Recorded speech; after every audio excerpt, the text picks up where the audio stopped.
mapa mental para fazer durante a... Sim. E deu certo o mapa mental, pessoal? aula e eu não...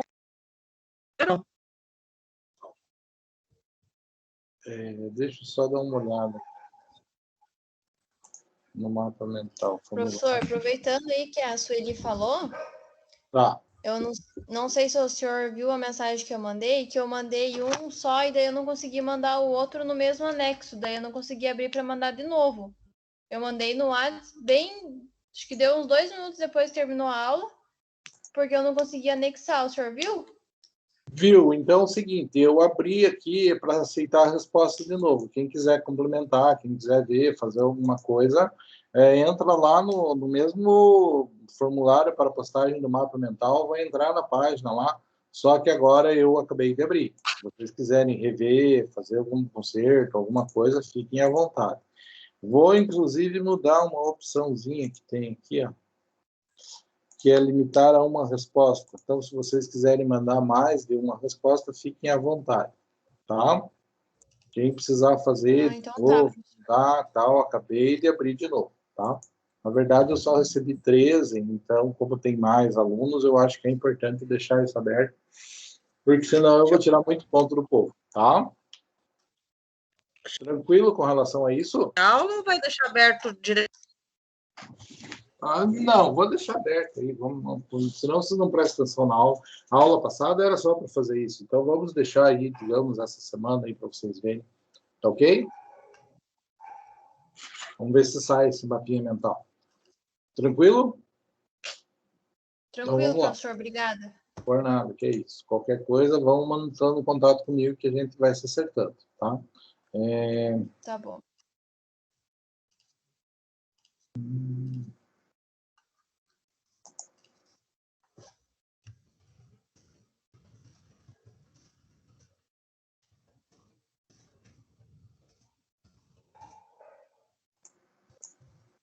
Tá.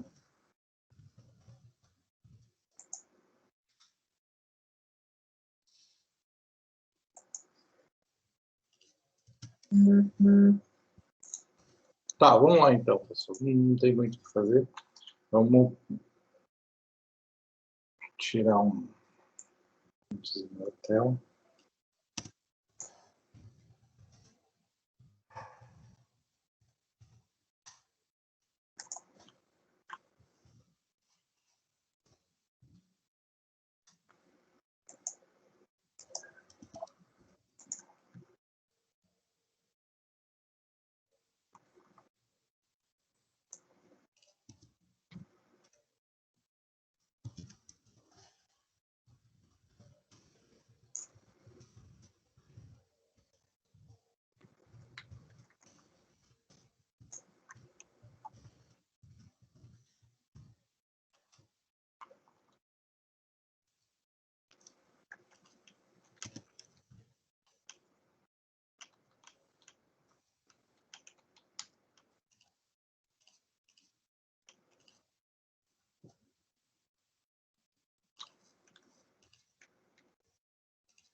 Bom, vamos lá, pessoal. Então, para falar de recurso, a gente tem que falar da primeira parte de recurso, né? Então, aqui vocês estão acostumados com o meu contato, toda aquela situação. Então, falar um pouquinho de teoria geral de recursos. Então, recurso, pessoal, assim, é aquilo que a gente utiliza para demonstrar a nossa insatisfação com o resultado do processo judicial, tá? Seja com o resultado final, seja com algumas decisões tomadas no curso do processo, tá? Então, recurso é o mecanismo, é a ferramenta, é o meio com que o profissional do direito tem para impugnar determinadas decisões, tá? Então, o recurso serve exatamente para quê? Para ir lá dizer assim, olha, eu não estou satisfeito com isso por algum motivo, tá? Então, é onde está colocado o inconformismo com o pronunciamento judicial, tá? Então, tudo aquilo que, teoricamente, resolve algo importante do judiciário, né, a gente vai diferenciar exatamente isso, cabe recurso. E cabe recurso por quê? Porque eu não estou satisfeito, porque a decisão tem algum vício, padece de fundamentação, ela não se enquadra com a instrução processual, ela não se enquadra com a documentação produzida até então, a interpretação do direito que foi feita não é uma interpretação, não é das melhores, né? Então, recurso é o quê? É o mecanismo que eu tenho para rever a decisão tomada, para rever aquilo que foi feito no processo, aquela decisão, aquele ponto específico que nós temos no processo. Tá? Falar sobre isso é bem interessante e bastante objetivo. Tá? Então, a gente fala hoje sobre o quê? Sobre a parte principal, sobre a teoria geral dos recursos, sobre o que de fundamental a gente tem a respeito de recursos. Tá? Então, nós falamos um pouquinho sobre teoria geral dos recursos, legitimidade, né, interesse, pressupostos, princípios. Tá? Então, conceito de recurso. Então, o recurso é remédio processual. Tá? Para quê? Aquilo que está errado no processo, aquilo que não está legal, aquilo que eu não estou satisfeito, né? As partes, ou o Ministério Público, eventualmente um terceiro prejudicado que tem interesse dentro do processo, né? Ele pode utilizar de um recurso para mudar aquela decisão. Tá? Sempre com que finalidade que eu vou ter recurso? Para modificar a decisão, porque eu não gostei do jeito que ela foi dada. Para invalidar, eu vou dizer, olha, esta autoridade não é uma autoridade competente para proferir essa decisão. Tá? Então, nós vamos falar com relação à invalidação. Nós vamos ter a possibilidade de pedir um mero esclarecimento, eu não entendi o que foi colocado, olha, mas fundamentou de um jeito e decidiu de outra forma. Tá? Então, esse esclarecimento ou complementação também é uma função dos recursos, tá? Então, para que serve? Porque eu não estou satisfeito com o pronunciamento judicial. Quem? A parte, ou o Ministério Público, ou o terceiro prejudicado, tá? Visando o quê? Ou modificar, ou invalidar, ou esclarecer, tá? São estas as funções do recurso, e quem pode utilizar? Quem pode utilizar são as partes, ponto. Ah, o terceiro atua no processo como se uma parte fosse. Tá? O Ministério Público atua no processo como se uma parte fosse também. E muitas vezes ele é uma parte no processo. Tudo bem? O que mais que eu tenho para dizer com relação a isso? Concepções de recurso. Aqui, pessoal, tem uma historinha interessante para mostrar para vocês. Por quê? Porque o termo recurso tem no seu sentido lato e tem o seu sentido estrito. Quando a gente fala em sentido lato, pessoal, a gente está falando em sentido largo, sentido abrangente, né, sentido de gênero. Quando eu falo em sentido estrito, eu estou falando em sentido estreito. Eu falo em espécie, né? Eu falo em uma fatia menor, ok? Então, a gente tem que entender que eu tenho uma concepção genérica, abrangente de recurso, e eu tenho uma concepção estrita, mais pequena, mais estreita, técnica de recurso, quando a gente fala. Então, eu posso estar mencionando o termo recurso, querendo fazer menção, ora, ao seu sentido lato, ora, ao seu sentido estrito. Eu acho interessante mencionar essa questão do sentido lato e do sentido estrito e comparar, por exemplo, com as pós-graduações em direito, né? Ou pós-graduação de modo geral, não precisa ser em direito.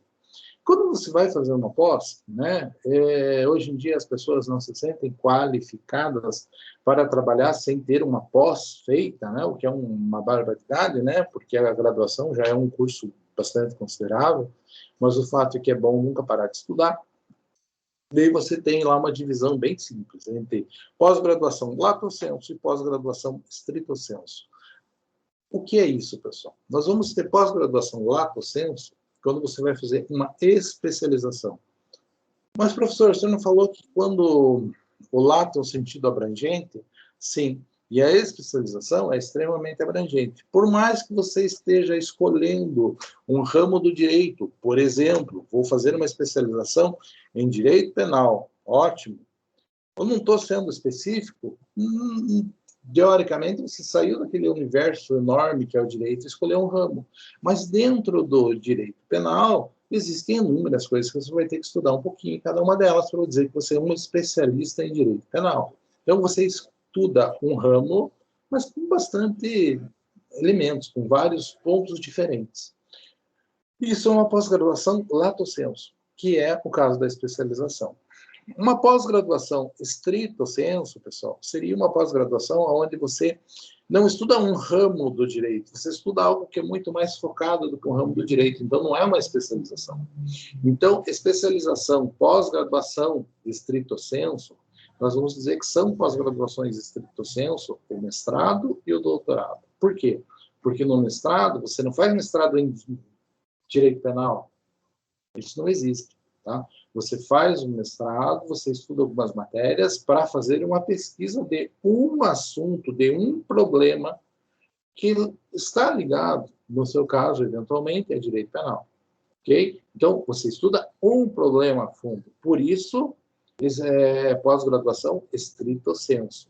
A diferença do mestrado para o doutorado é que o mestrado, você faz sua pesquisa, tá?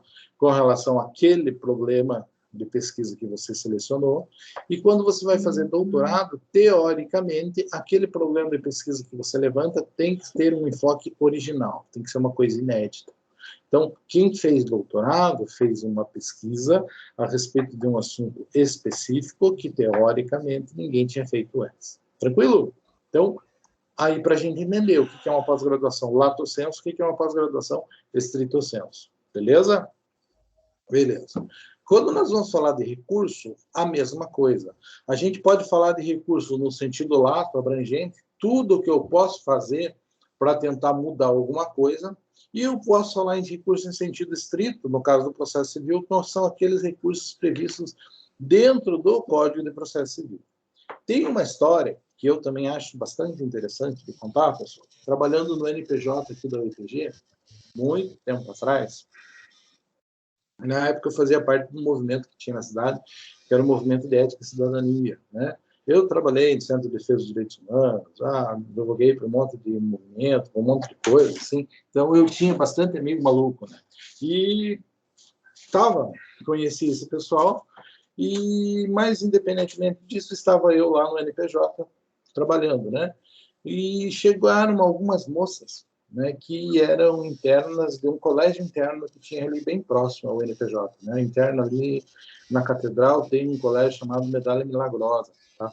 Que é um colégio bem no centro, é um prédio relativamente pequeno, né, que as moças vêm normalmente do interior, a família paga e eles ficam lá. Só que ficam internos dentro daquele colégio e aquilo parece um presídio, assim, sabe? Daí então, a gente sabe que as feiras são extremamente rígidas, com uma série de coisas, com um monte de moça que veio do mato e veio para a cidade grande, então as feiras também têm medo que as meninas façam bobagem, né? Então, é um regimento bastante rígido que tem ali, tá? E a gente foi visitado por umas 4 daquelas que diziam assim, professor, olha, a situação é a seguinte, nós estamos lá, o pai paga tudo certinho, nós pagamos por isso, eu tenho um computador no quarto, tem isso, nós não podemos usar, porque dá 8h30 da noite, elas desligam até a luz da gente, e a gente tem que ficar lá quieto, tem que dormir e acordar de madrugadinha. Tá? De relatar uma série de dificuldades no trato delas internas com a freira que administrava o negócio. E elas argumentando que, olha, a gente não faz absolutamente nada de errado, mas é uma vida muito difícil. Tá? Daí elas procuraram a gente no NPJ como advogados para dizer o que pode ser feito, professor, o que dá para fazer. Eu olhei para elas e na época eu tinha contato com o bispo, né? Por causa do bispo fazia parte do movimento de ética também, né? O Dom João, hoje é arcebispo, né? Daí o que nós, arcebispo de Brasília, o que nós conversamos, né? Que eu falei para elas, olha, não existe processo judicial que eu vou entrar que vai resolver a vida de vocês. Mas eu conheço o bispo. Quer que eu converse com ele para ele tentar interceder no trato com as freiras? Eu acredito que ele é uma pessoa que tem autoridade e talvez ali as freiras respeitem ele. Querem tentar a conversa?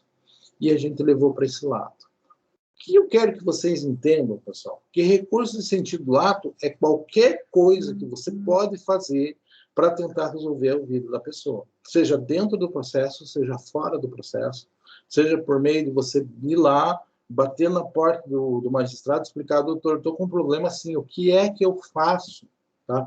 Isso é um recurso no sentido lato, é qualquer coisa que você faz tá? Qualquer medida que você faz. Eu posso dizer que recurso em sentido lato é os embargos de orelha no gabinete do juiz. Posso dizer que recurso em sentido lato é aquele novo processo que você faz tentando mudar alguma coisa.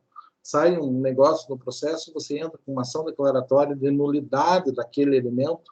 Tá? Então, como é uma ação fora, é um processo novo, eu chamo disso de recurso em sentido lato. Ok?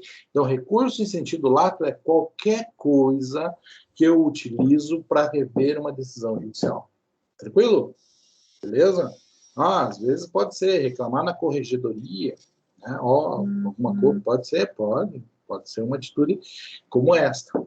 Agora, quando a gente se propõe a estudar recurso no processo civil, nós não falamos de recurso em sentido lato, não é disso que a gente objetiva, e a gente vai, né, tratar daqueles recursos previstos dentro do Código de Processo Civil.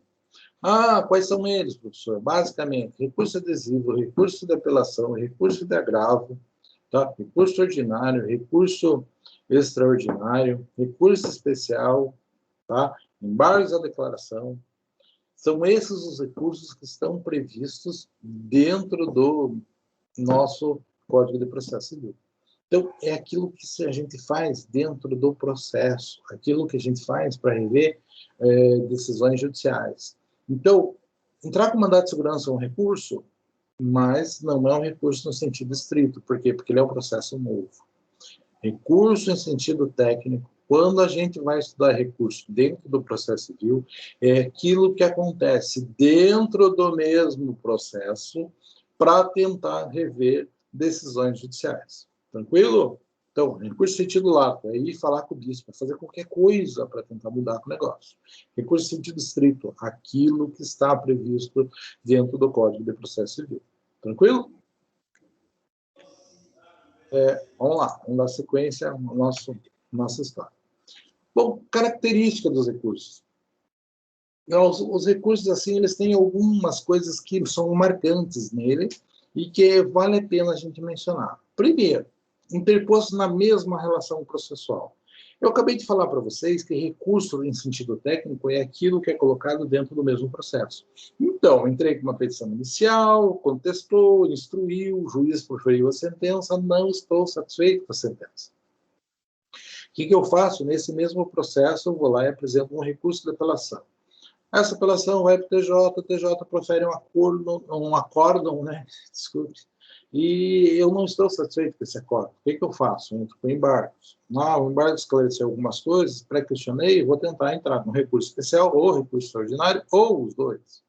Tudo bem? Assim que funciona. Teoricamente, dentro da mesma relação processual. Isso é recurso no sentido técnico, no sentido estrito da palavra. Tem que fazer uma pequena observação, pessoal, que existem projetos tramitando no Congresso para mudar a concepção de recurso especial e recurso extraordinário. Hoje nós temos recurso especial e recurso extraordinário como recursos no sentido técnico dentro do processo civil, ou seja, dentro da mesma relação processual. O processo começa no primeiro grau de jurisdição, chega no segundo, não estou satisfeito com aquele acórdão, vou tentar um recurso especial ou um recurso extraordinário. Eles, hoje, de acordo com a nossa legislação, são recursos no sentido técnico. Por quê? Porque eles são protocolados, eles caminham dentro do mesmo caderno processual, o processo vai inteiro junto lá. Por que tem que fazer observação? Porque os caras tentam, existem, por mais que seja extremamente difícil fazer com que um recurso especial ou um recurso extraordinário chegue até o terceiro grau de jurisdição, existem muitos lá. Tá?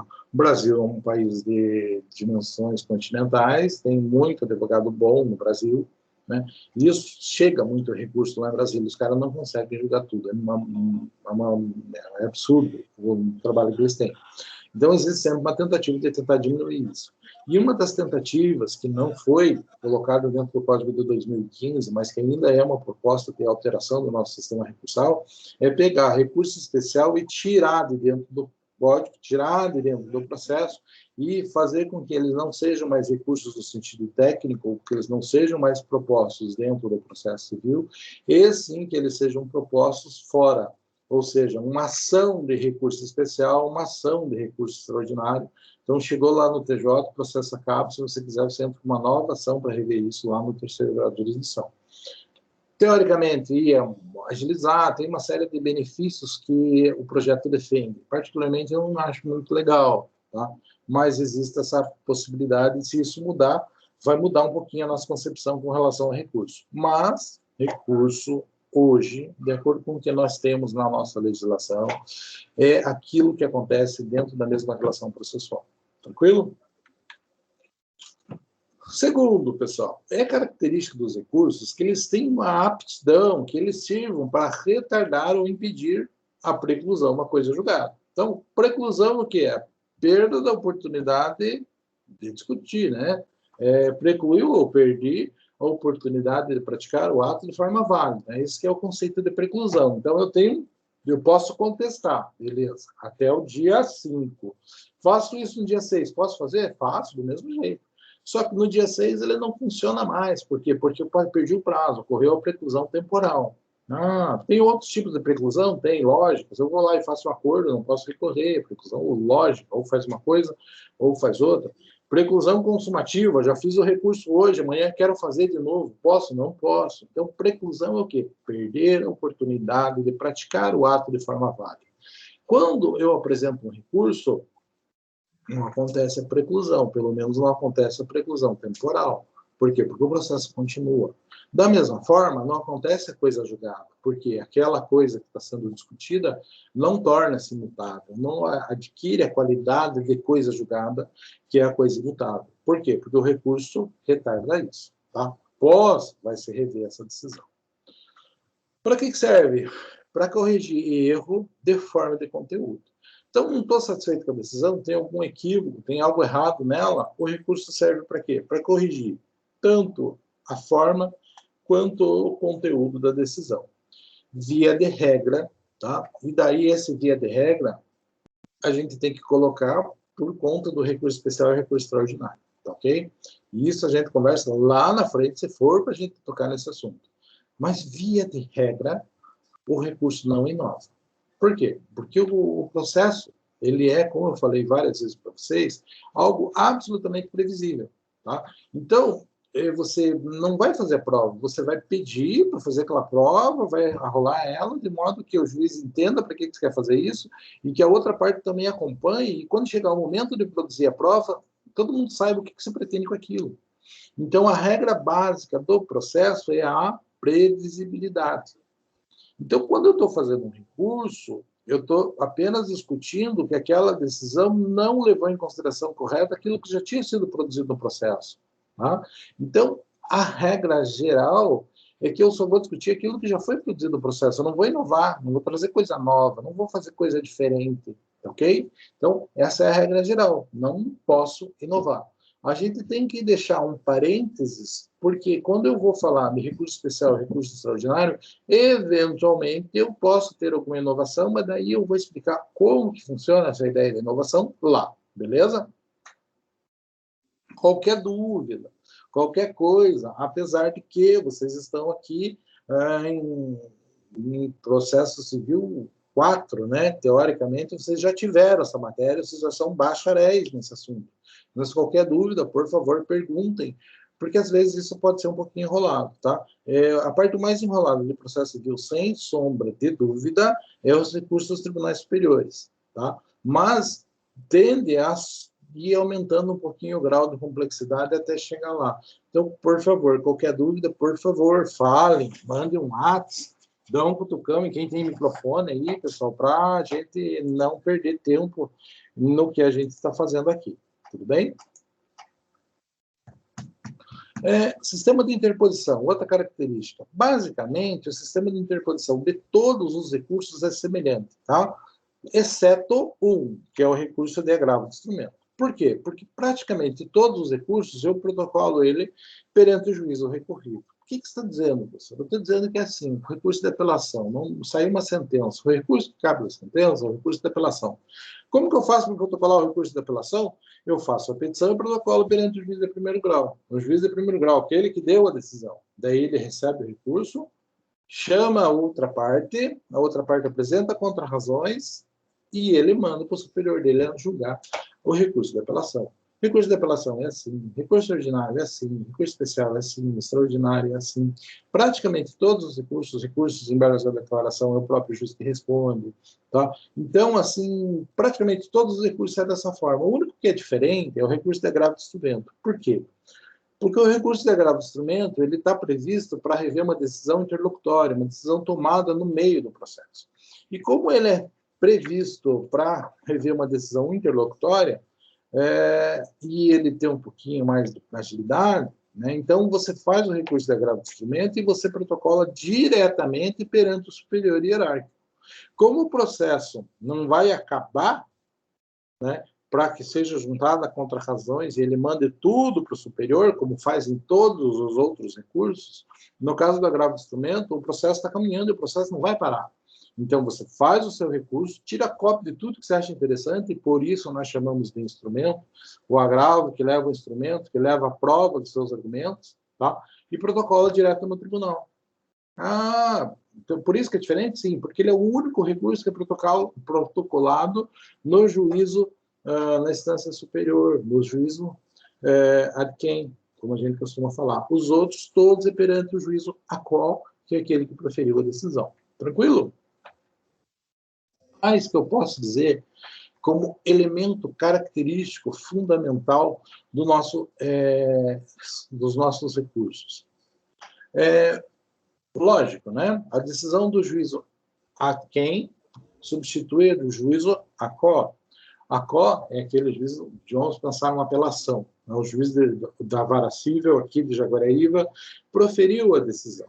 E eu não estou satisfeito, eu faço uma apelação, e esta apelação é encaminhada ao Tribunal de Justiça do Paraná. O juízo ACO é o juízo que proferiu a sentença. Tá? É a vara civil de Jaguariúna, juízo ACO.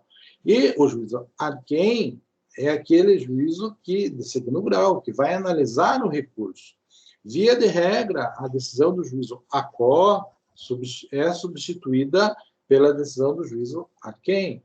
Então, a decisão do juiz de primeiro grau, por ocasião do recurso de apelação, vai ser substituída pela decisão do Tribunal de Justiça.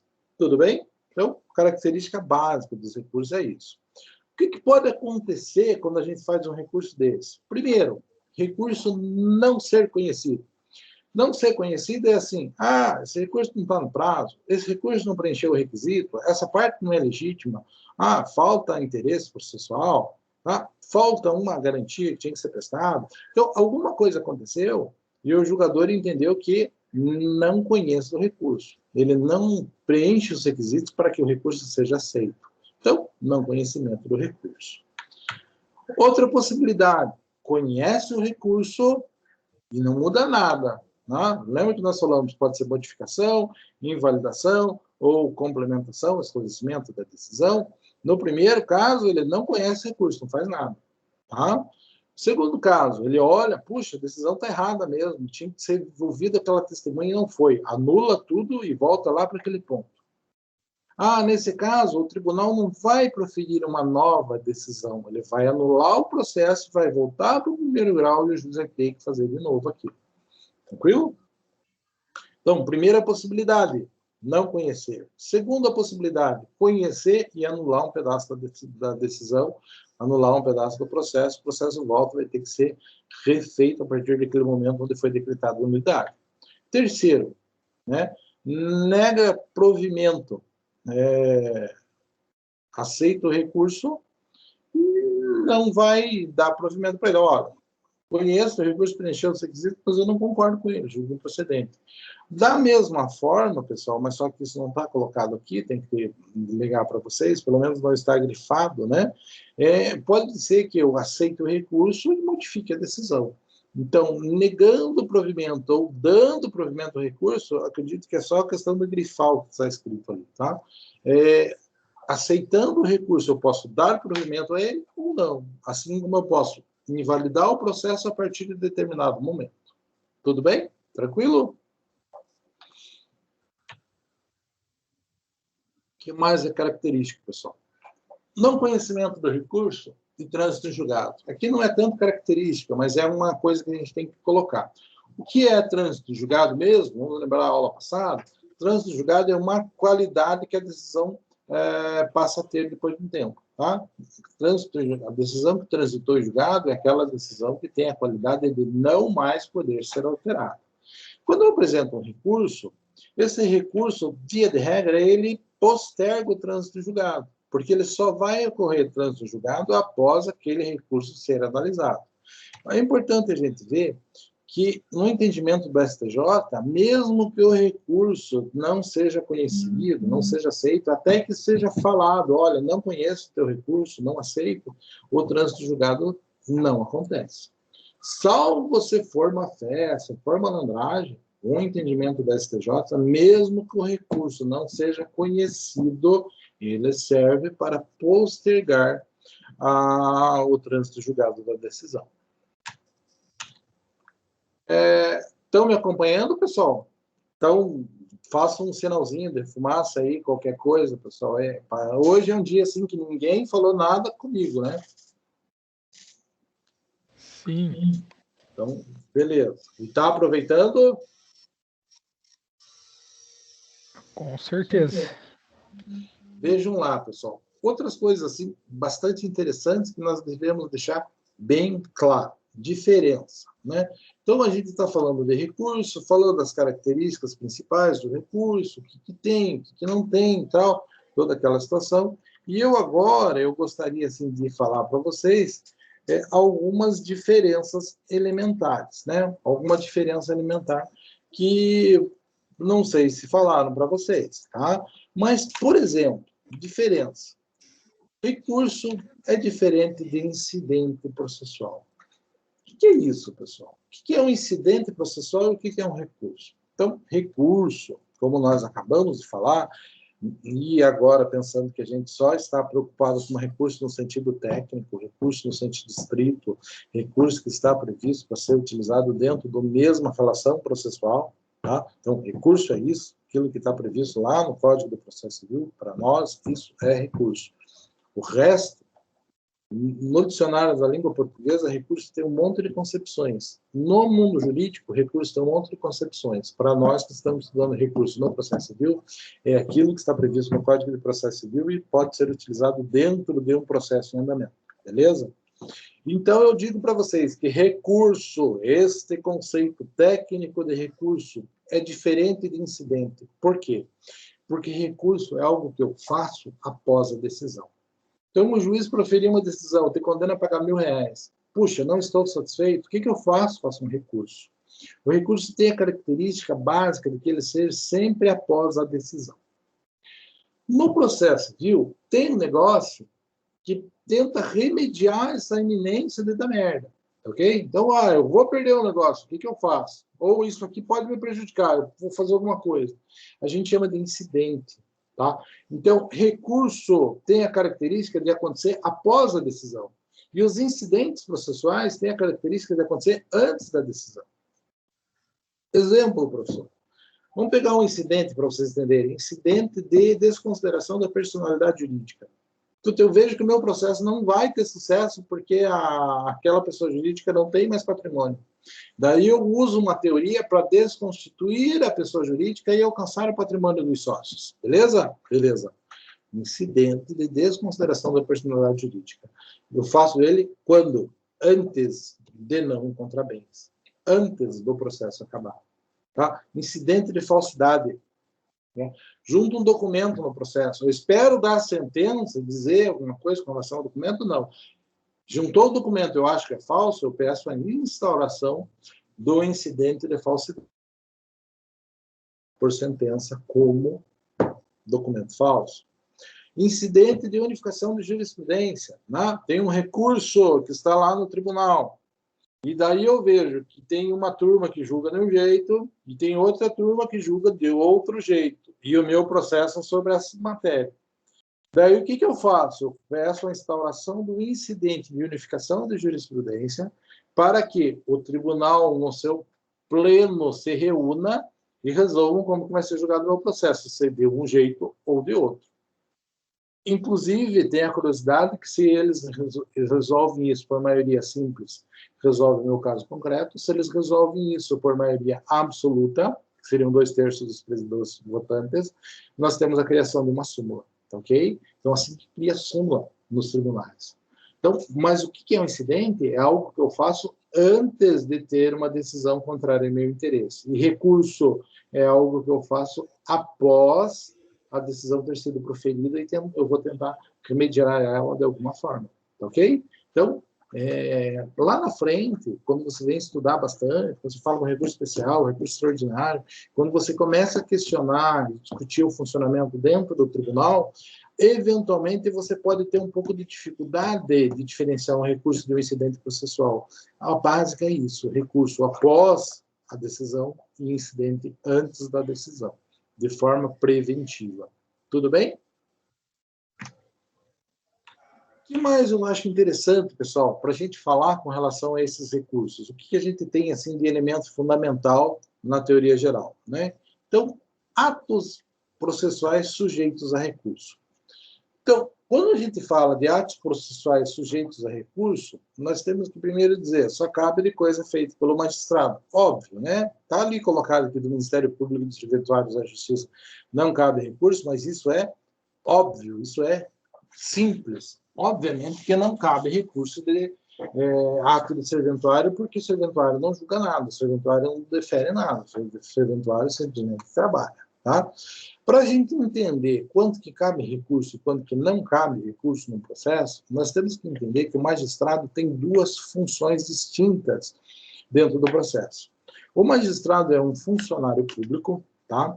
E este funcionário público, quando ele está trabalhando, ora ele está desenvolvendo atividades de julgador, que é a sua principal atividade, e horas ele está desenvolvendo atividade de administrador. Quando eu não sei quando ele está fazendo uma coisa e quando ele vai estar fazendo outra.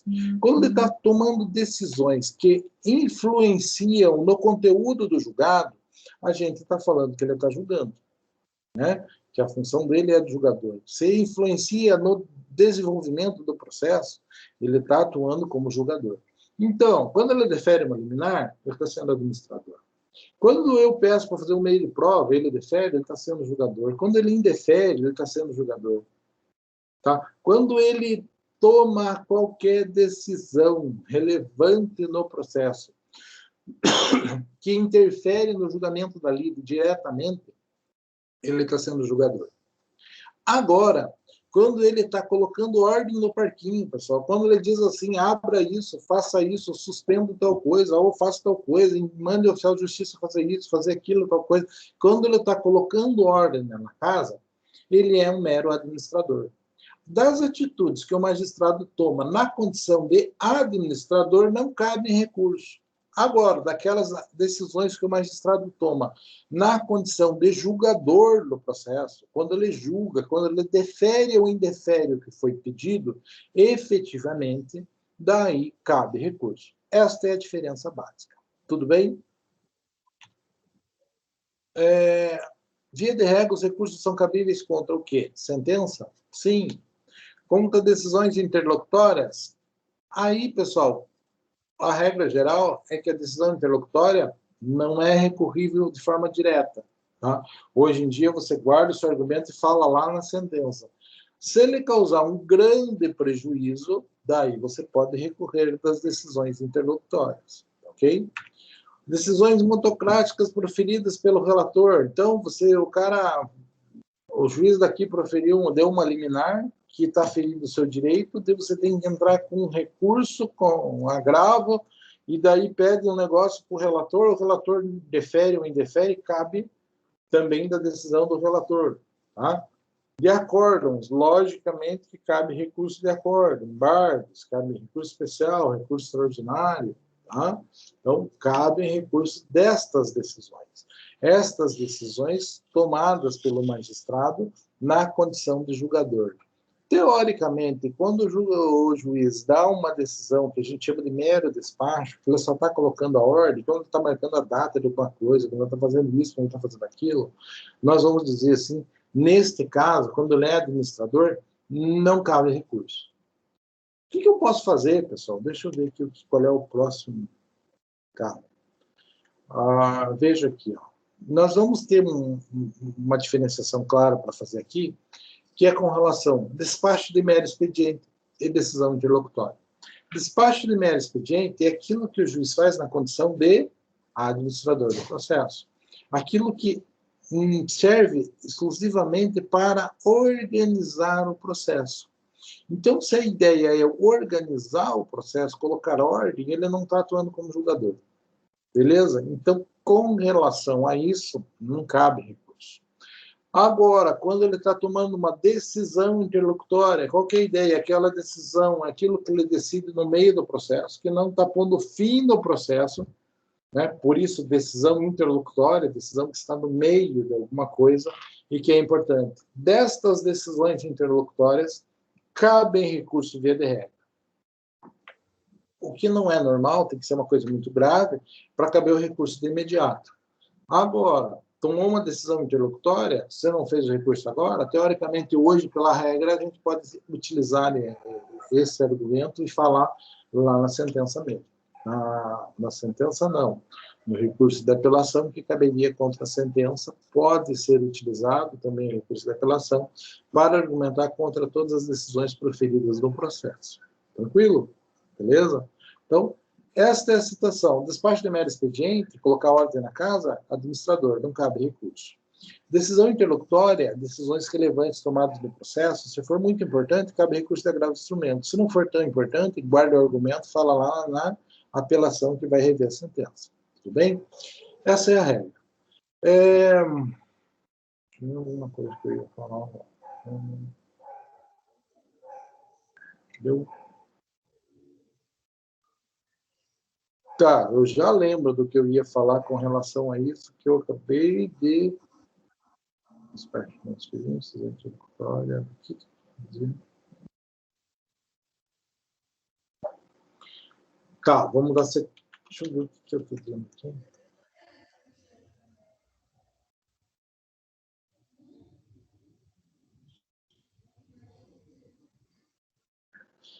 Lembrei.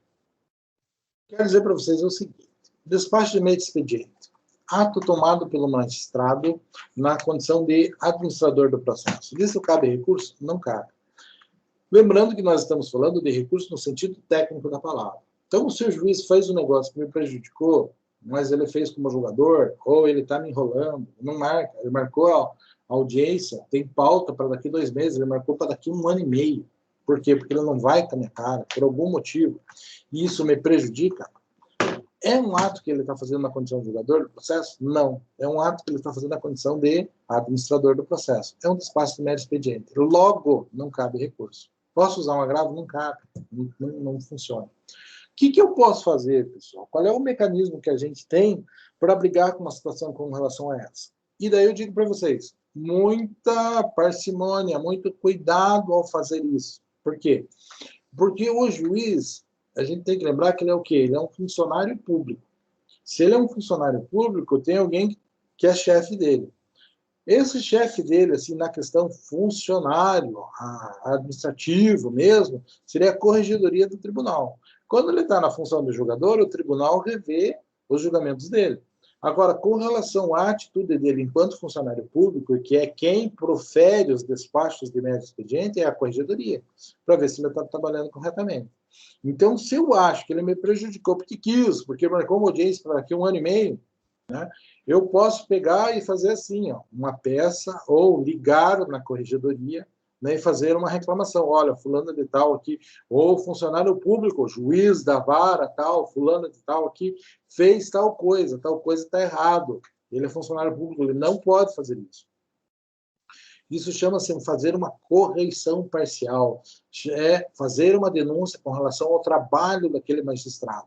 Teoricamente, isso vai dar início a um processo disciplinar com relação a ele, que se foi apurado falta, vai ser corrigido o ato dele. Tranquilo? Então tem recurso? Tem, mas é um recurso no sentido lato da palavra, não é um recurso que vai dentro do processo, autuado certinho. Então é um mecanismo que eu tenho para brigar com relação àquela atitude que o magistrado está tomando. Mas isso acontece? Acontece, já usei algumas vezes, tá? Dá para usar com relação. a funcionário público de uma geral. Todos aqueles subordinados ao cartório não, ao Tribunal de Justiça, né, ao Tribunal do Trabalho, todos aqueles que estão subordinados a um tribunal, estão subordinados também à corregedoria. Tá? E a corregedoria vai fazer essa fiscalização. Tá? Então, como que chama? Correção parcial. Ah, já fiz isso com relação à briga com o registro de imóveis, com Ponta Grossa, com uma série de situações. Eventualmente, a gente precisa discutir a questão e vamos fazer uma denúncia na corregedoria, a corregedoria vem e vai resolver o negócio.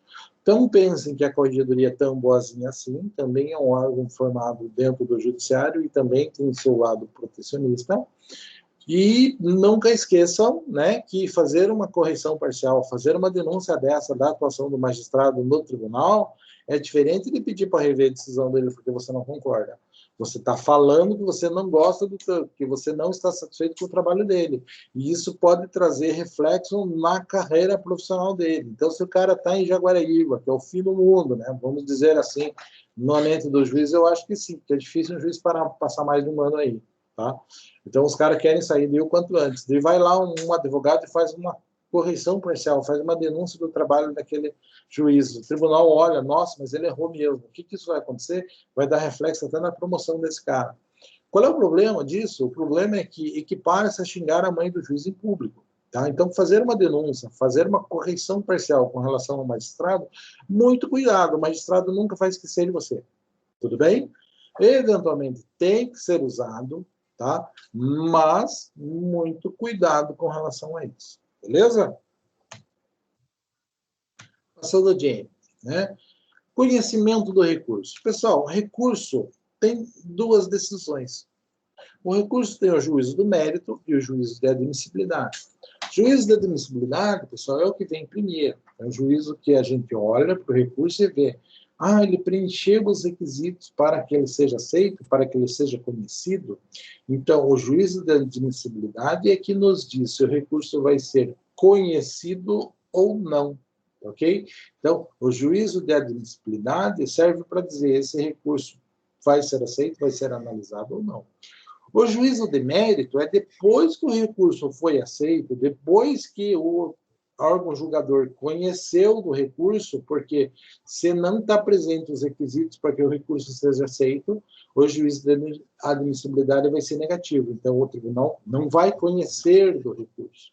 Se o tribunal conhece, se o juízo de admissibilidade é positivo, nós passamos para a segunda etapa, que é o juízo de mérito. Então, preencheu todos os requisitos? Beleza, vamos analisar no recurso de apelação.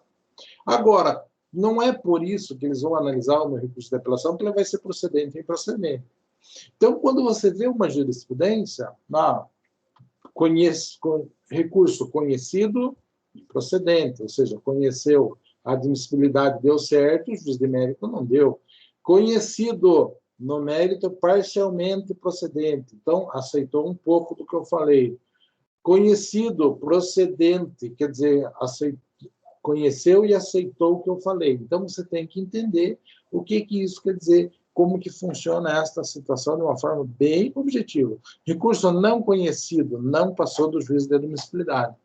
A autoridade julgadora entendeu que não estavam presentes todos os elementos necessários para que aquele recurso fosse simplesmente aceito para ser julgado.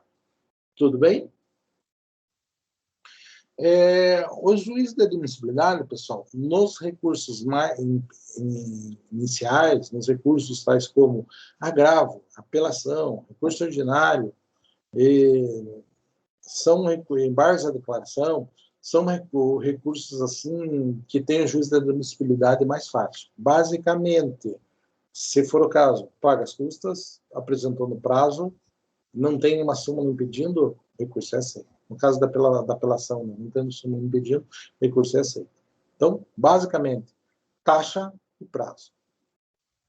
Agora, quando nós falamos dos recursos dos tribunais superiores, e a gente coloca nesse leque o recurso especial e o recurso extraordinário, digo para vocês, é muito mais difícil ter um juízo de admissibilidade procedente do que ter um juízo de mérito procedente.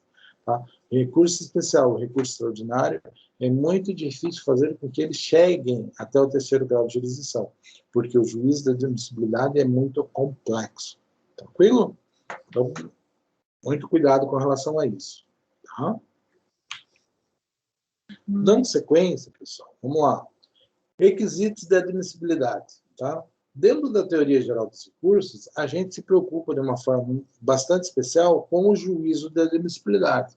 O juízo de admissibilidade dos recursos normais, dos recursos ordinários, que são todos aqueles até chegarmos em recurso especial e recurso extraordinário, esses são recursos extraordinários lato sensu, que têm requisitos de admissibilidade específico dos dois. Tá? Tirando esses dois recursos, nós vamos chamar os outros de recursos ordinários lato sensu, no sentido genérico. Tá? Esses recursos, no sentido genérico, eles têm requisitos de admissibilidade que são os seguintes. Intrínsecos, ligados ao próprio recurso. O que tem que ter? Primeiro, tem que ser uma decisão que caiba recurso. Acabamos de falar que se for um despacho de mero expediente, onde o juiz atua na condição de administrador do processo, não cabe recurso. Tem mais coisa para falar? Não, tem. Então, primeiro, o recurso intrínseco com relação à própria matéria, né? Aquela matéria que está sendo julgada, aquele objeto, aquele conteúdo do recurso tem que ser algo que caiba recurso. Eventualmente não cabe. Tá? Segundo, quem está fazendo tem que ter legitimidade, tá? Tem que ter ligação com o processo, tem que ter alguma relação com aquela decisão, para que possa utilizar um remédio processual para mudar, integrar ou validar aquela decisão. Tá? Quem normalmente tem legitimidade? As partes ou os interventores. Tá? Quem mais? O Ministério Público. Quem mais? Terceiro prejudicado. Tomou uma decisão e a decisão foi lá e pegou um pedaço do terreno do vizinho. O vizinho tem legitimidade para entrar no processo que não é contra ele e ir lá e recorrer daquela decisão. Ele pode. Quer ver? Ó, teve um caso aqui em Ponta Grossa, bem interessante, quando eu estava no Conselho de Ética da OAB, a gente fazia reuniões semanais na OAB com o presidente, ali, sentava, conversava, discutia bastante o que ia fazer. E teve um advogado que fez aconteceu uma história bem interessante com ele, que foi o quê? A gente sabe, né, que magistrado não gosta de ver advogado ganhar dinheiro. Né? Isso é uma coisa assim, que me incomoda, né? Infelizmente é verdade. Daí o que acontece? O cara ganhou lá uma ação, digamos assim, 200 mil reais. Daí ganhou honorários de 20% corrigidos, ganhou seus 30 mil reais, de honorários fixados. E daí ele tinha mais um contrato com o cliente dele, que era mais 20% do valor. Então, se o cliente tinha ganhado 200, 20% do 200 eram mais 40 mil reais, que corrigido dava 50. Então, 50 com mais 30 davam 80 mil reais. Daí fazia aquela conta assim, puxa vida, mas a parte ganhou 200, teve que tirar um pedação para dar para o advogado, e o advogado sozinho está ganhando 80. Nossa, é muito dinheiro. Né? O que o magistrado fez? Quando o advogado juntou o contrato e pediu para que saíssem alvarás separados, né, da parte do dinheiro para a parte, o dinheiro para o advogado, o juiz foi lá e olhou, não, é muito dinheiro para o advogado. Vamos reduzir isso aqui para só 20%. Eu falei, pô, mas isso é justo? Não, isso não é justo. Né? Isso não é uma coisa normal, não é cabível. E o advogado ficou desesperado e veio no OAB e falou para a gente, olha, fulano ali está fazendo loucura, o advogado está fazendo, o juiz está fazendo isso. O que nós, enquanto membros da OAB, fizemos? Nós fizemos um recurso de agravo de instrumento contra a decisão do juiz, que estava diminuindo os honorários do advogado. Então, o advogado foi lá, ele apresentou o recurso dele, e nós, na condição de interessados, né, a gente entrou com recurso também, defendendo o interesse, não daquele advogado específico, mas defendendo o interesse da classe dos advogados, do modo geral. Professor, então, diga. Deixa eu...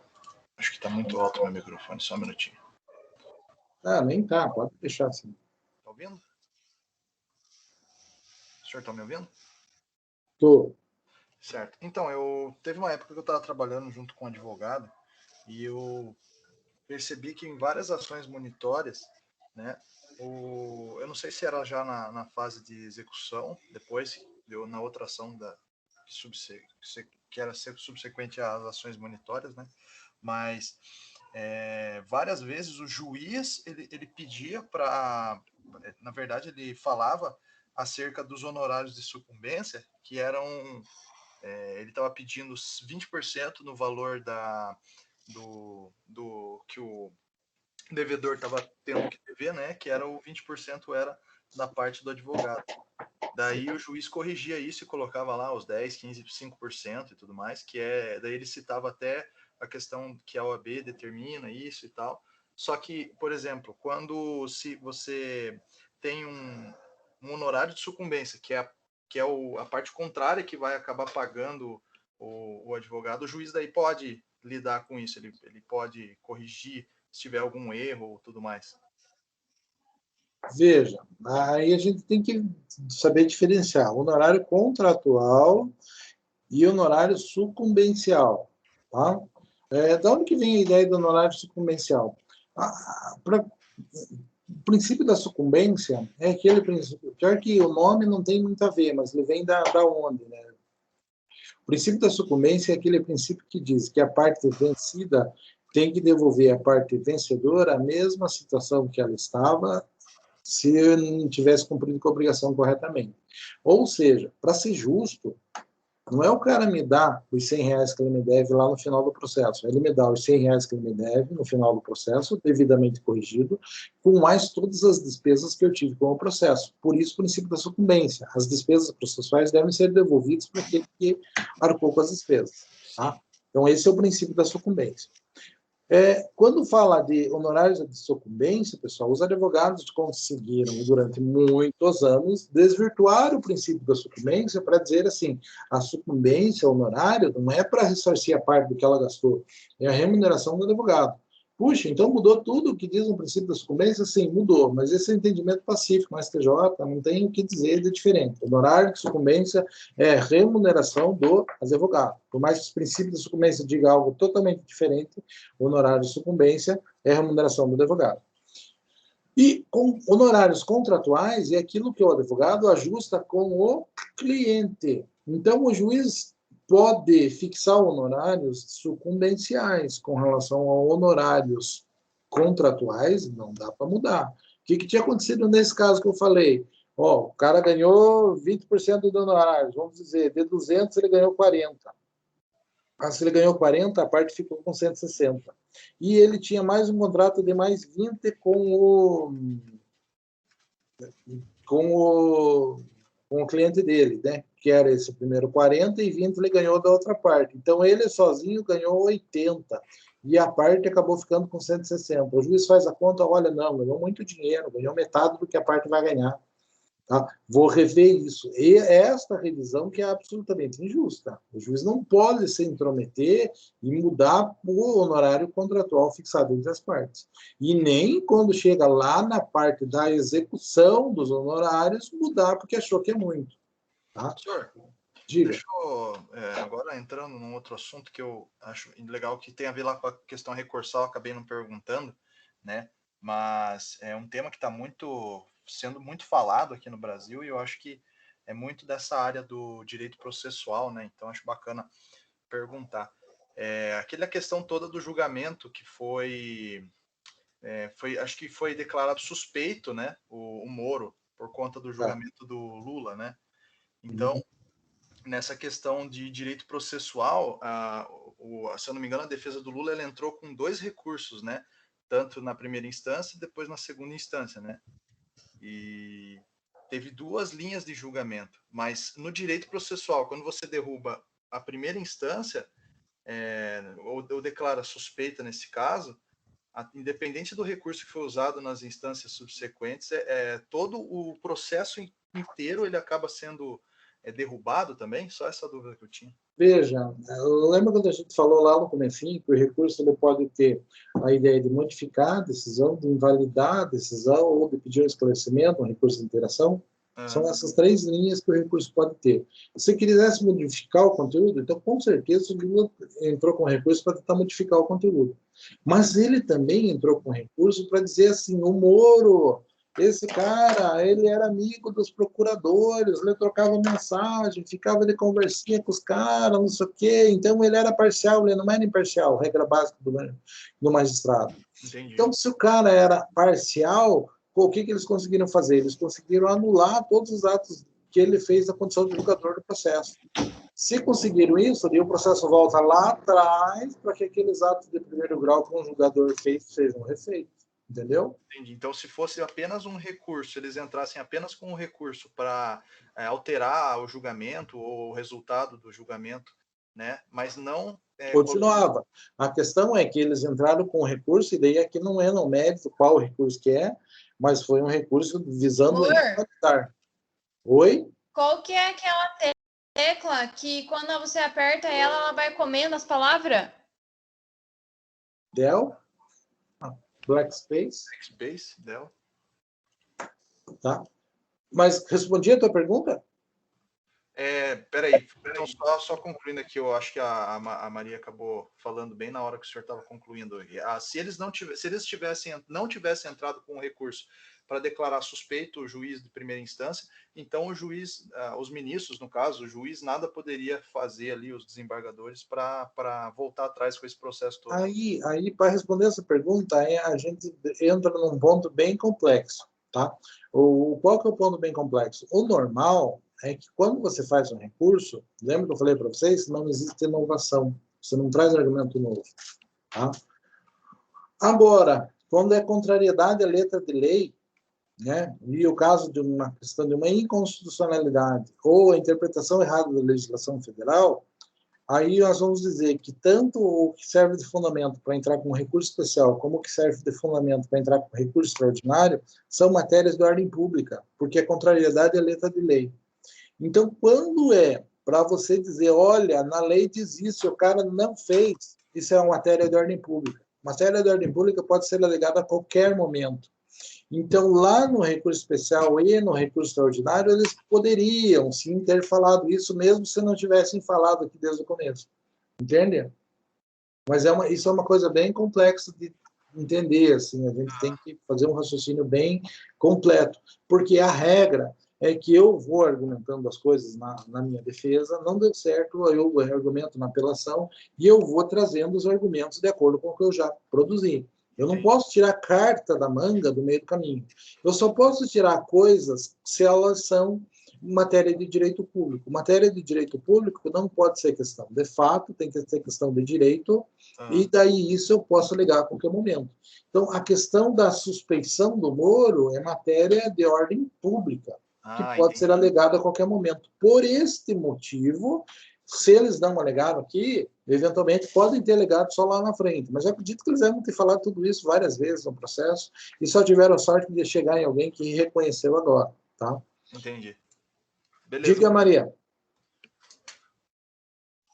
Ô, professor, me desculpe, eu não vi que estava ligado o microfone. Ah, não, mas era Dell Black Space, não é? Ah, tá, obrigada. É que esse notebook aqui é novo. Eu não estava conseguindo achar, mas obrigada, desculpa. Pessoal, então quando a gente fala de legitimidade e interesse, a gente fala normalmente quem tem legitimidade para apresentar o recurso, e interesse, pessoal, é que vantagem Maria leva em colocar aquele recurso. Tá? Então tem que ter este interesse processual. Não vou bater em legitimidade e interesse, porque são as condições da ação que nós já falamos alguns dias atrás, assim, é uma coisa assim bem tranquila. Ou seja, eu tenho que conseguir demonstrar qual a vantagem eu vou ter por meio da discussão daquela matéria, seja por meio de um processo novo, na inicial, seja por meio de um recurso. Então, se eu coloquei que a legitimidade pode ser da parte ou do interveniente, do Ministério Público, do terceiro prejudicado, advogado em nome próprio, o caso, por exemplo, do juiz que fez loucura com os honorários lá, né? Daí o advogado em nome próprio pode ele recorrer para defender os direitos dele, assim como nós, terceiros, né, intervenientes no processo, viemos prestar uma assistência na condição de OAB para tentar rever a decisão que o juiz fez, que prejudicou o advogado. Prejudicando o advogado, está prejudicando a classe. Tá? Interesse processual. Tem um erro na sentença, posso fazer um recurso só para corrigir isso? Posso. Sentença que não tem resolução de mérito, posso recorrer? Pode, e assim por diante. Ganhei a sentença, ganhei, a decisão é favorável a mim, mas o juiz fundamentou de um jeito diferente do que eu coloquei na minha peça. Posso recorrer para dizer que a fundamentação está errada? Não. Se eu ganhei, eu não tenho interesse de recorrer para mudar a fundamentação. Tá? E assim por diante. Né? Fiz uma alternativa de pedidos, ou seja, eu quero isso ou quero aquilo, não disse o que eu queria, fiz pedidos alternativos, o juiz me dá um deles, posso recorrer porque eu quero outro? Não. Eu dei a alternativa para o juiz. Se eu dei a alternativa para o juiz e não demonstrei o qual que eu tinha preferência, eu não posso recorrer por conta de uma decisão dessa. Tranquilo? Posso recorrer de uma decisão homologatória? Teoricamente, não. Eventualmente, pode ter algum pedido de nulidade, algum problema de renúncia, alguma situação que fundamente. Mas só decisão homologatória, teoricamente, não existe interesse no recurso quanto a ela. Diga, Gabriel. Na forma do recurso, por exemplo, o recurso de apelação, ele se aplica tanto para o civil quanto para o penal? Vou ser bem sincero com você. Não sei, porque eu não sei com relação ao penal. Tá? Mas o penal tem umas maluquices, assim, tem uns troços diferentes que a gente usa, até eu já usei, assim, por exemplo, quando você vai fazer o recurso de apelação no cível, você faz duas peças, teoricamente. A primeira peça é encaminhada para o juiz de primeiro grau, onde você diz, recebo o meu apelo devidamente fundamentado e preparado, tá? Encaminhe para a autoridade competente. Tal. Daí a segunda parte, vocês dirigem, excelentíssimo senhor doutor desembargador, presidente do Tribunal de Justiça, receba as razões, tal. Você faz a segunda parte da sua peça voltada para o presidente do tribunal. Então, para o juiz de primeiro grau receber o teu recurso, e o segundo, para que o juiz de segundo grau mude a decisão, faça o que você quiser com o recurso. No recurso de apelação criminal é diferente. Por quê? Porque tem algumas possibilidades de se fazer de forma diferente. Primeiro, dá para fazer sem ser forma técnica. Como assim? O cara está preso, já vi isso acontecer na prática, aconteceu comigo na prática. Né? O cara foi preso por tráfico e podia pegar 15 anos, vai lá e pega 2, 3. Você olha assim, meu Deus, se for para o tribunal vai aumentar essa merda. Né? Então, eu tô feliz. Daí o oficial de justiça vai lá no Debrando, né? Vai intimar o sujeito da sentença, e o cara diz assim para o oficial de justiça, mas eu não estou satisfeito, vou recorrer desse negócio. O oficial de justiça coloca isso na certidão, o recurso está apresentado.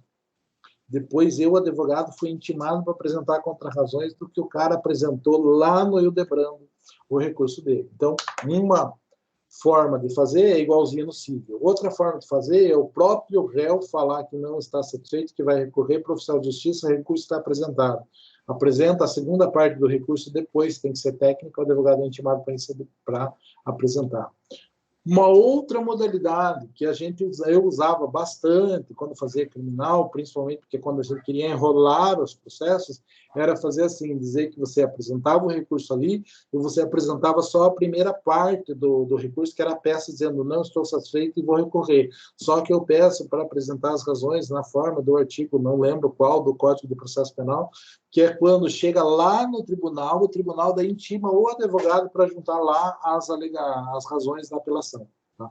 Então, eu não sei exatamente o que você quer dizer, mas o recurso de apelação do criminal, ele tem pelo menos 3 formas diferentes de ser oferecido. No cível, não. No cível é uma peça que vai junto, a peça direcionada ao juiz de primeiro grau e a peça com as razões direcionadas ao juiz de segundo grau. Inclusive, as pessoas nem se tocam que são 2 peças, fazem tudo na sequência, mas se você for olhar, você está, inclusive, se dirigindo em um para uma autoridade e em outro momento para outra autoridade.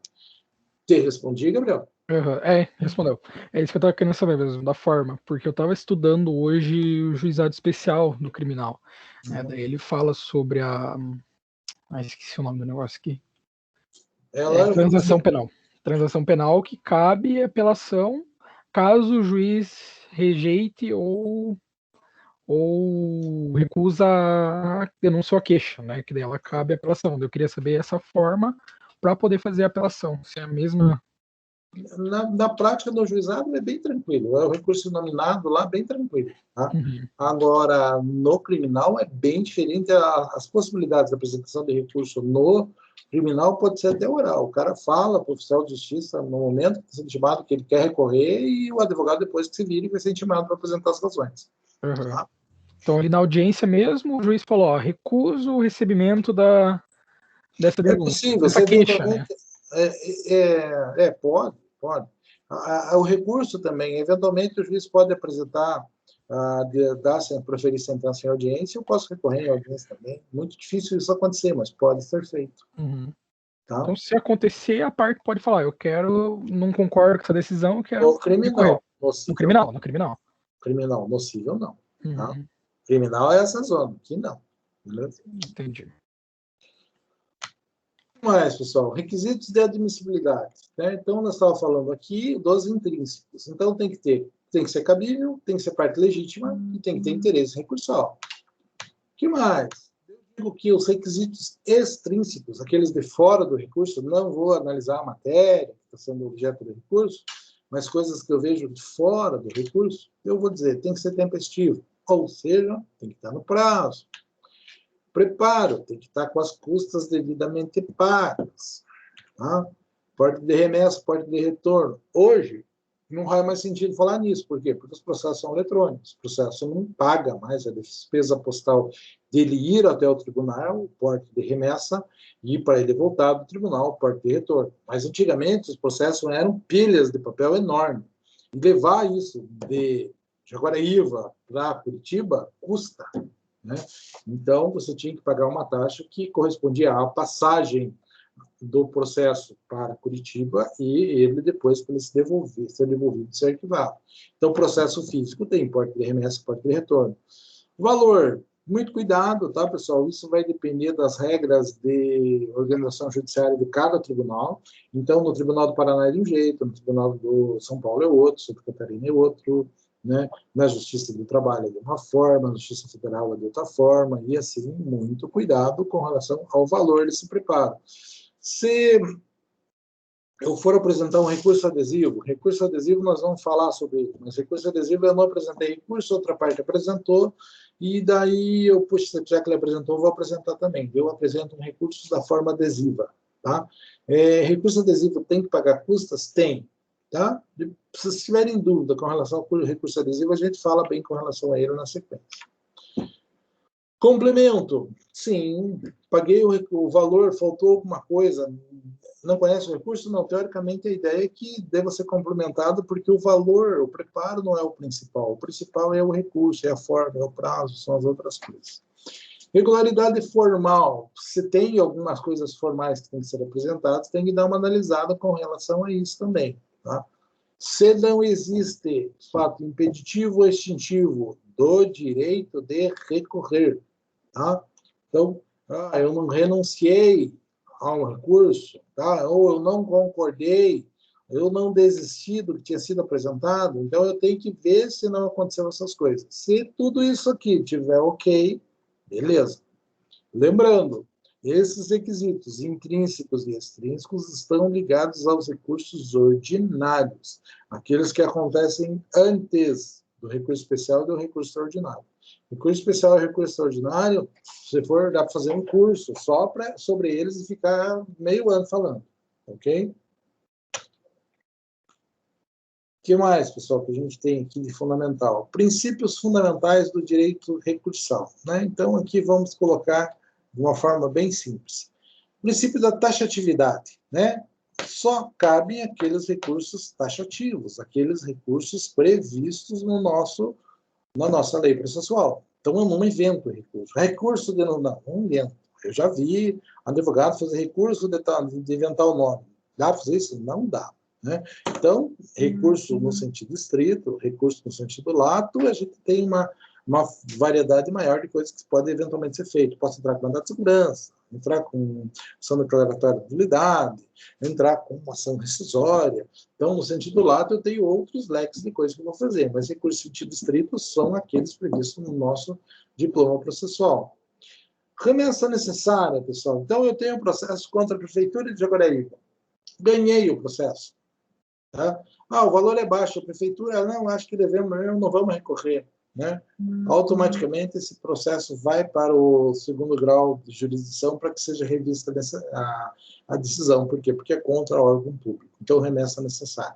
Tem um valor mínimo lá, que se for abaixo daquele valor mínimo, não vai ter nem remessa necessária. Se for acima do valor mínimo, vai ter necessariamente a remessa necessária. Tá? Mas remessa necessária parece, mas não é recurso. Ela vai só para que o superior hierárquico, o tribunal, confirme o conteúdo da decisão para ver se não existe lesão ao órgão público.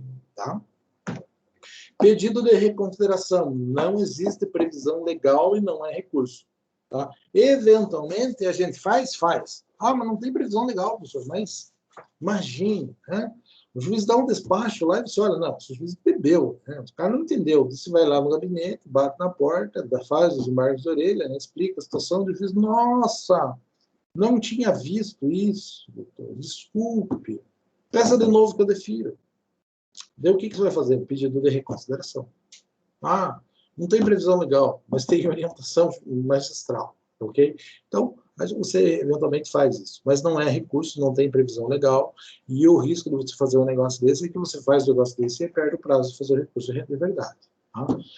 Correição parcial é aquela reclamação com relação ao magistrado na condição de funcionário público, quando ele pratica atos de administração do processo. É recurso? Não, é recurso no sentido lato, não no sentido estrito. E lembrar sempre, correição parcial equipara-se a xingar a mãe do juiz em público, beleza? Muito cuidado ao fazer. Singularidade ou unirrecorribilidade. Tá? Quer dizer, para cada situação existe um recurso. Professor, mas na defesa do Lula eles apresentaram 2 recursos da mesma decisão. O que aconteceu? Um foi para o STJ com relação à legislação federal e outro foi para o STF com relação à constitucionalidade da decisão. É isso? É isso. Okay? Então, foram pontos diferentes da mesma decisão, mas para cada problema, para cada situação específica, cabe um recurso específico. Tá? Fungibilidade. Fungibilidade existe como princípio. Lembrando que direito é a ciência do dever ser. Deveria ser assim, mas é óbvio que não. Né?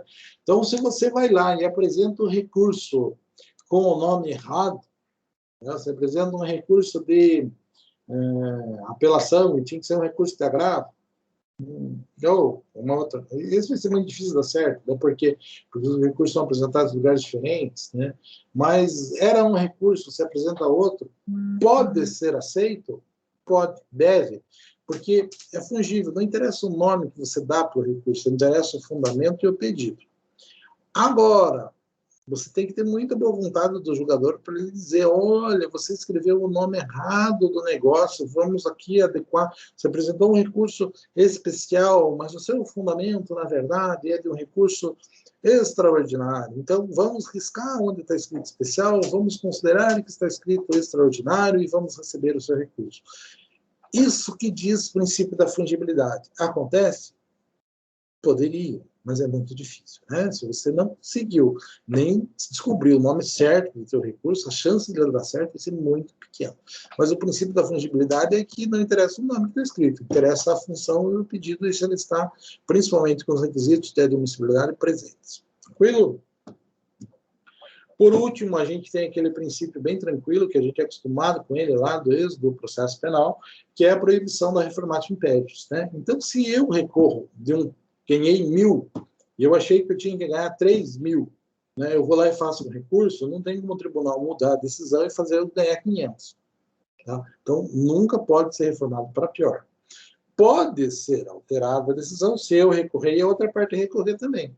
Se ambos recorrem, daí pode ser que o meu recurso seja improcedente e o da outra parte seja procedente, e daí sim baixe o valor que eu tinha ganho. Mas se só eu recorro, não tem como reformar para pior aquilo que eu já ganhei. Tranquilo?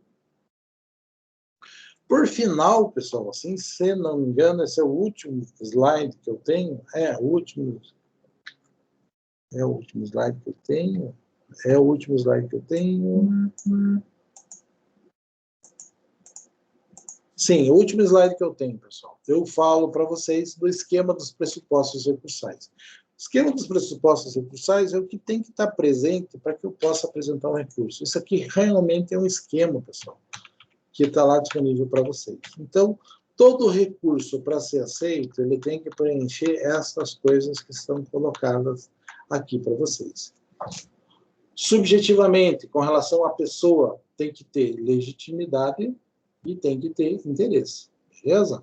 Então, subjetivamente, com relação à pessoa, tem que deixar claro o interesse da pessoa e a sua ligação com aquilo. Beleza. Legitimidade e interesse. Segundo, decisão. Daí nós vamos lá para os requisitos objetivos. A decisão tem que ser recorrível, tem que prever recurso daquilo. Ou seja, tem que ser algo que o juiz faça na condição de julgador e não administrador do processo. Tem que estar no prazo. Tem que lembrar que para cada recurso, cada situação, cabe um recurso específico. Dependendo do que eu quero fazer, tem um recurso específico. Eventualmente, né, se eu apresentei o recurso errado, mas está no prazo, perante a autoridade certa, tudo, esse recurso pode ser adequado. Então, risco o nome que eu coloquei errado, eu aceito ele como se fosse o nome certo. Isso é a adequação do recurso. Tem que estar devidamente preparado. Preparado é paga as custas, pode ter remessa, pode ter retorno. A falta de preparo, nós chamamos de deserção de recurso, né? Aquele recurso que não tem as custas pagas corretamente é um recurso deserto. Recurso tem que ter motivação, ou seja, tem que explicar por que efetivamente está sendo feito o recurso. Não é simplesmente fazer o recurso, tem que ter as razões do recurso, explicar o porquê que daquela forma existe. E quando a gente fala da forma, eu tenho que ver a motivação, tem que explicar, e eventualmente tem alguma formalidade que tem que ser feita. Por exemplo, se pegar a Justiça do Trabalho, a Justiça do Trabalho tem o recurso ordinário, que se for a empresa que for fazer, tem que fazer um depósito com valor X. Tá? Então, é uma formalidade que tem que ser obedecida. Mas esses é o esquema básico dos pressupostos recursais. Vou fazer um recurso, tem que deixar essas coisas bem evidentes, bem claras, para que eu possa pensar em recurso. Tudo bem, pessoal? Tranquilo? Dúvidas? Se não, pessoal, está tudo disponível para vocês lá no Moodle. Eu vou fazer chamada e vocês me ajudam aí, tá? Só um pouquinho, vamos ver se entra bem no sistema.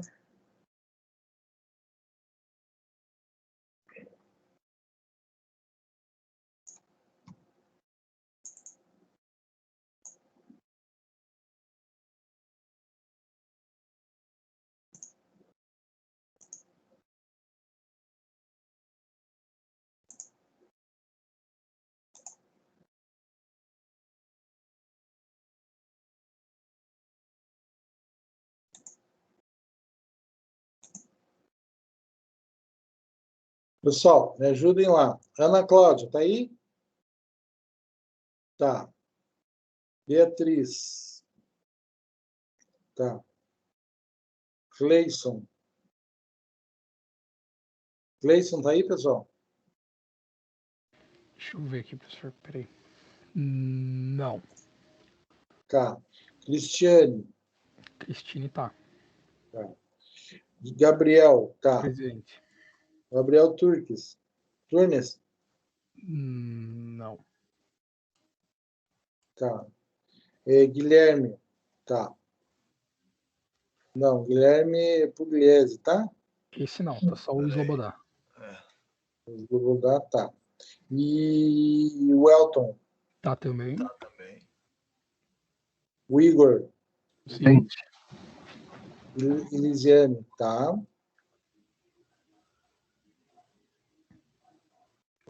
A Isadora. Não. Lucas. Não. Márcio. Não.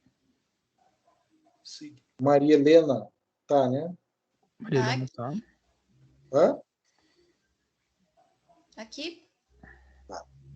Maria Rita. Não. Sim. Ah, mas... Nicolas, a Maria Helena não tá aqui, velho. Oi?